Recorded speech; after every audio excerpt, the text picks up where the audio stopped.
اعوذ باللہ من الشیطان الرجیم، بسم اللہ الرحمن الرحیم۔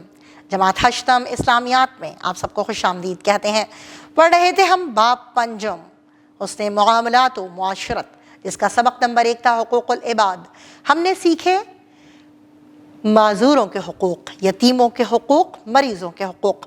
جی پیارے بچوں، امید کرتے ہیں کہ آپ نے بہت اچھی طریقے سے اس پورے سبق کو اچھی طرح سے سمجھا ہوگا، آپ نے جانا ہوگا اور آپ نے اس کے ثواب کا بھی اندازہ کیا ہوگا کہ کس طرح نبی کریم صلی اللہ علیہ وآلہ آلہ وصحبہ وسلم نے فرمایا کہ جب ایک بھائی دوسرے بھائی کی عیادت کرتا ہے تو 70,000 فرشتے اس کی مغفرت کے لیے دعا کرتے ہیں۔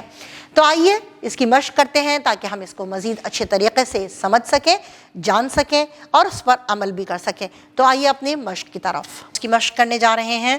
تو پینسلز اپنے ہاتھوں میں لے لیجئے تاکہ ہم درست جواب کے گرد دائرہ لگا سکیں۔ پہلا ہے، حدیث مبارکہ کے مطابق اپنے مسلمان بھائی کی عیادت کرنے والے کے لیے مغفرت کی دعا کرتے ہیں 70,000 فرشتے۔ نمبر 2، وہ افراد جن میں کوئی جسمانی یا ذہنی کمی پائی جاتی ہے وہ کہلاتے ہیں معذور۔ نمبر 3، ایسے بچے جن کے والد بچپن میں ہی وفات پا جائیں کہلاتے ہیں یتیم۔ نمبر 4، معذور انسان کا پہلا حق ہے کہ انہیں نہ سمجھیں کمتر۔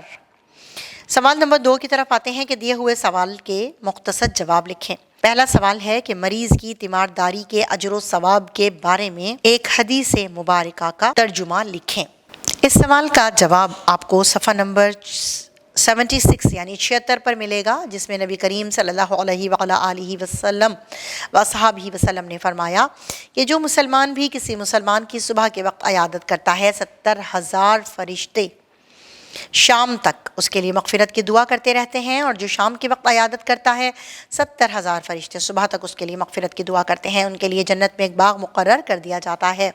یہ اجر و ثواب کے بارے میں ایک حدیث مبارکہ کا ترجمہ ہے جو آپ نے اس کو لکھنا ہے۔ اب آتے ہیں سوال نمبر 2 کی طرف، اور سوال نمبر 2 ہے معذور کسے کہتے ہیں؟ اس سوال کا جواب صفحہ نمبر 77 پر معذور افراد کے حقوق میں دیکھیے گا۔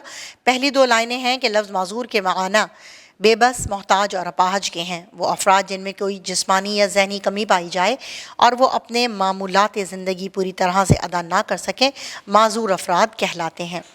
سوال نمبر 3 آتا ہے کہ یتیم کی کفالت سے کیا مراد ہے؟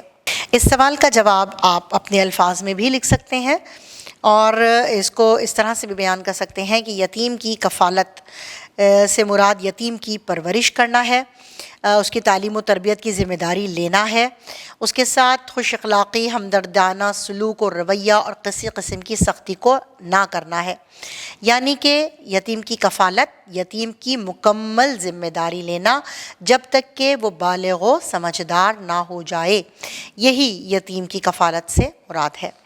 اب آتے ہیں سوال نمبر 4 کی طرف، جس میں پوچھا گیا ہے کہ یتیم کی کفالت کے متعلق ایک آیت مبارکہ کا ترجمہ لکھیں۔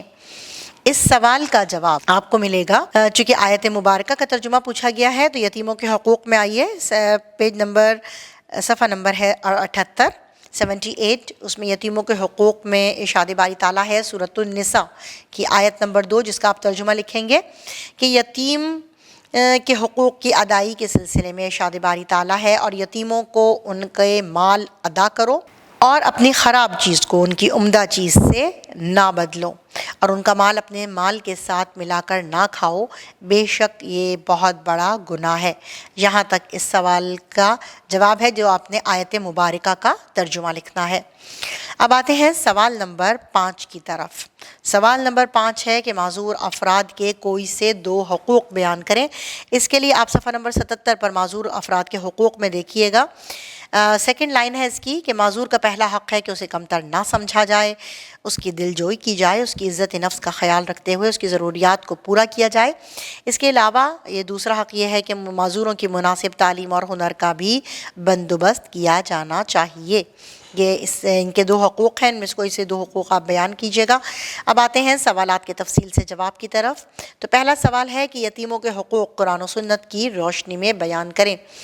اس سوال کا جواب آپ کو صفحہ نمبر 78 پر یتیموں کے حقوق میں ملے گا، جس میں آپ قرآن و سنت کی روشنی میں اس کو مکمل طور پر بیان کریں گے، کیونکہ اس میں سورۃ النساء کی آیت کا ترجمہ بھی موجود ہے۔ احادیث کے حوالے سے یتیم کی کفالت کے بارے میں جو نبی کریم صلی اللہ علیہ وآلہ وسلم نے جنت کی غربت کی جنت میں اپنی غربت کی خوشخبری اس شخص کو دی ہے وہ بھی موجود ہے، اور آخر میں یتیموں کے حقوق کا خیال رکھتے ہوئے ان کے بارے میں مکمل طور پر سختی نہ کرنے کا بھی حکم دیا گیا ہے۔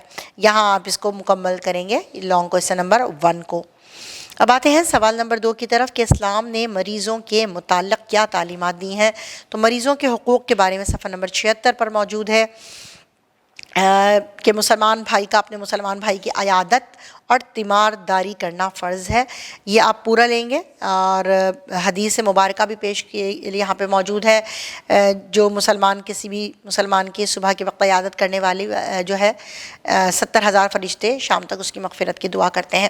اس کے علاوہ دوسری حدیث بھی ہے یہاں پر کہ جو شخص کسی بیمار کی عیادت کرتا ہے تو وہاں اس کے بیٹھ جانے تک اللہ کی رحمت اسے گھیرے رکھتی ہے۔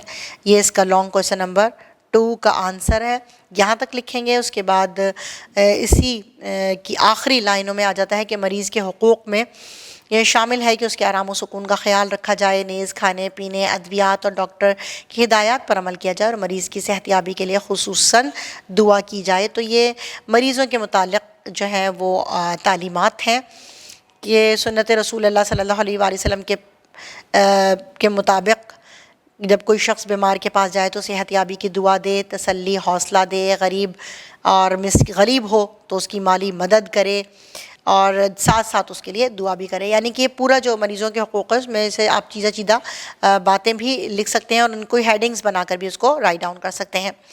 اب سوال نمبر 3 کی طرف آتے ہیں کہ معذور افراد ہمارے خیر خواہی کے سب سے زیادہ مستحق ہیں۔ تو اس سوال کا جواب معذور افراد کے حقوق میں آپ کو ملے گا۔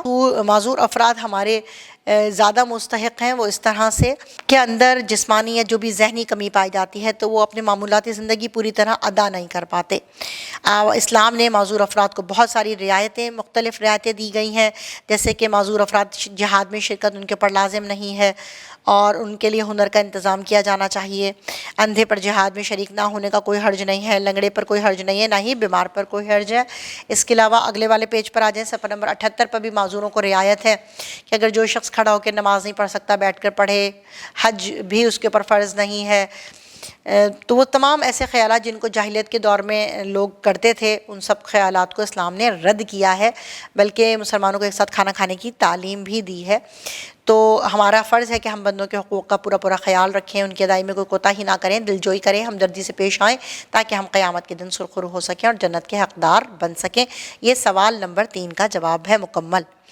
اب آتے ہیں سرگرمیاں برائے طلبہ کی طرف۔ تو مذکورہ حقوق العباد کے بارے میں ایک آیت مبارکہ، ایک حدیث مبارکہ سبق کے علاوہ مع ترجمہ کاپی میں لکھیں، اظہار خیال کریں کہ مریض، معذور اور یتیم کا خیال کیسے رکھا جائے۔ رہنمائی اساتذہ میں آتا ہے کہ طلبہ کو ایسے کاموں سے آگاہ کیجیے کہ ہم کس طرح اپنی روزمرہ زندگی میں مریضوں، یتیموں، معذوروں کی مدد کر کے اخلاق حسنہ پر عمل کر سکتے ہیں۔ جی میرے پیارے بچوں، آپ نے اس مشق کو حل کیا، آپ نے یہ جانا کہ کس طرح سے حقوق العباد کو اللہ تعالیٰ نے کتنی اہمیت دی ہے، نبی کریم صلی اللہ علیہ وآلہ وسلم نے کتنی اہمیت دی ہے۔ تو ہم اس کو اپنی عملی زندگی میں ضرور نافذ کریں گے، کیونکہ ہم جانتے ہیں کہ جب ہم مریض کی عیادت کرتے ہیں تو ہمارے لیے 70,000 فرشتے دعا کرتے ہیں۔ ہم جانتے ہیں کہ جب مریض کی عیادت کے بعد جب ہم معذور کے کام آتے ہیں تو اللہ تعالیٰ اس کا کتنا بڑا اجر دیتا ہے، اور جب ہم کسی یتیم کے سر پر ہاتھ پھیرتے ہیں یا اس کی کفالت کرتے ہیں تو ہمارا درجہ کتنا بلند ہو جاتا ہے۔ تو اسی اچھی بات کے ساتھ ہم اپنے سبق کا اختتام کرتے ہیں۔ امید کرتے ہیں کہ آپ نے سبق سے ہم سے بہت کچھ سیکھا ہوگا۔ ملتے ہیں نئے سبق میں، تب تک کے لیے اللہ حافظ۔